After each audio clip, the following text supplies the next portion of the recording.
Hello, this is Maggie, and I had an idea for practicing wire bending for damper wire, backcheck wire, etc. I got one of those metal hangers. I have lots of old ones. If you're not old enough to have old ones, you can actually order some cheap ones and get the cheap ones on Amazon for very, very cheap. And then you just unwind it here with pliers, and I cut it at the corners because they're already stressed, and then I cut the long part in half, and I cut it up here. So I had 1, 2, 3, 4 sections. They're not all the same length, but it doesn't matter. I'm going to start out with one of the longer sections. And the easiest way to do this, we're going to create this. And the reason I have a little bend here at the bottom is just to give us a handle, because if you have an extra bend, it's easier to hang on to. So for this first bend, it doesn't matter, you know, how you do it. I'm going to use pliers. I'm just going to put a 90-degree angle in it, and it doesn't, you know, have to be awesome. But anyway, so once you have your handle, the reason I have these bends this way is because you can set it down on something and check the level. And I'll show you what I mean by that in a minute.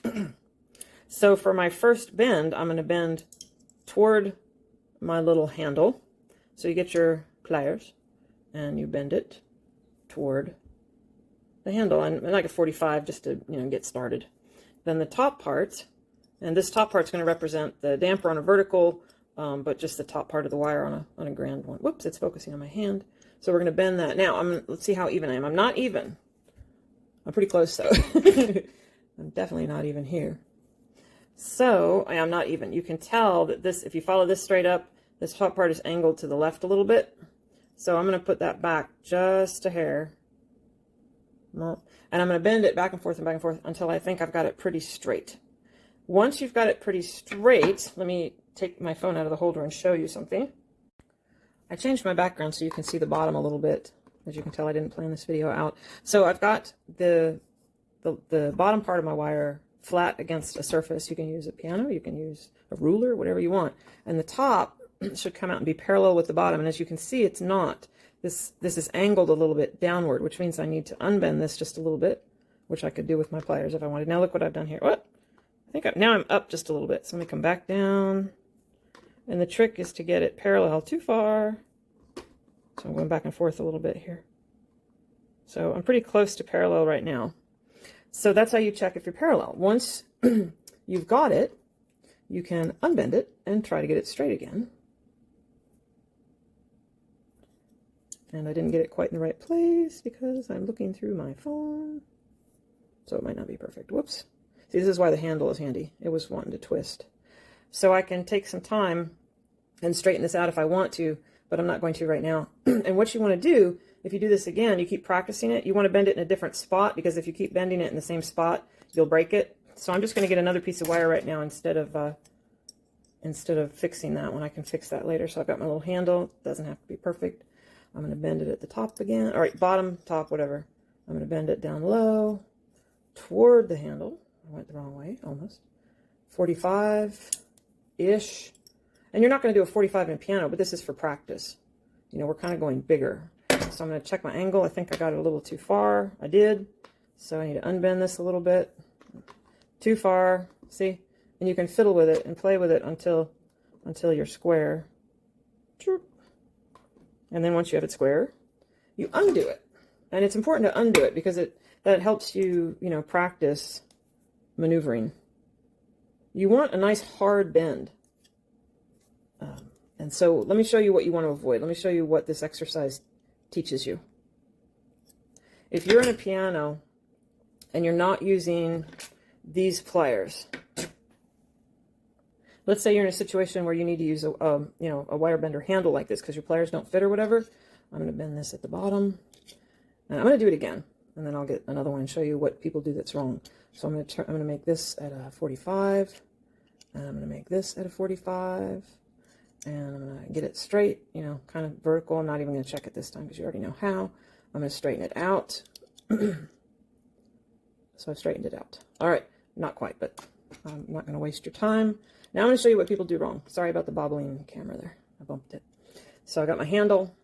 What people will do wrong, and I've had a very hard time explaining this. When I make a bend, yes, I'm turning it, all right, but if I'm turning it to the right, I'm going to put some pressure to the left to try and keep this end in exactly the same spot. Because if I don't, I end up with that.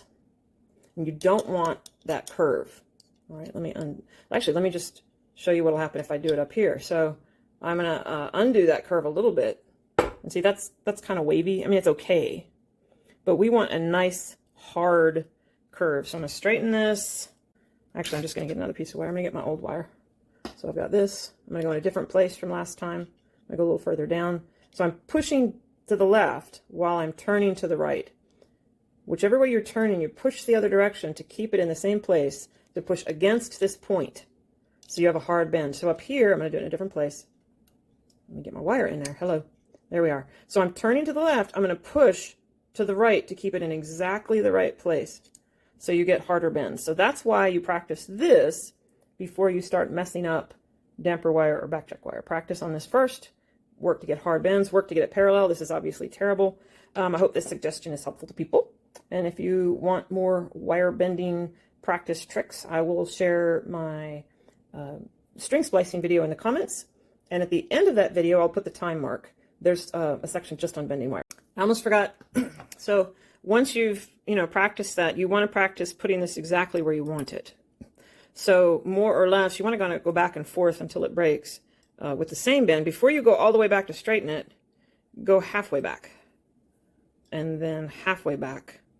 And get that straight again. Because in the end, what you want is for that top to be, this to come up and for this to end up exactly where you want it. And always check your straight. I'm not perfectly straight, I can tell. No, see, I'm angled down, so I would have to straighten that some more. But let me do that. And so, go part way back, get it perfectly straight, and then go part way back again. So I'm going to do my top bend first this time. And I'm going to bring the bottom one up to straight. I can't see the bottom, so it's not quite there yet. I can tell. If you can see it, just bend it where you need to. That's too far, I think. It's angled down again. I keep doing that. No, it's angled up. See, I didn't know till I put it down here. So I'd have to bend it back just a little more. It depends on where you want it, But on your way back, bend it a little bit at a time instead of the way I showed you, and trying to get it straight every time. I still think that's not straight. Let me see. Nope, see, I'm not. So anyway, practice that. And before you hit the real deal to save yourself the expense of damper wires and backcheck wires. Happy practicing. Bye.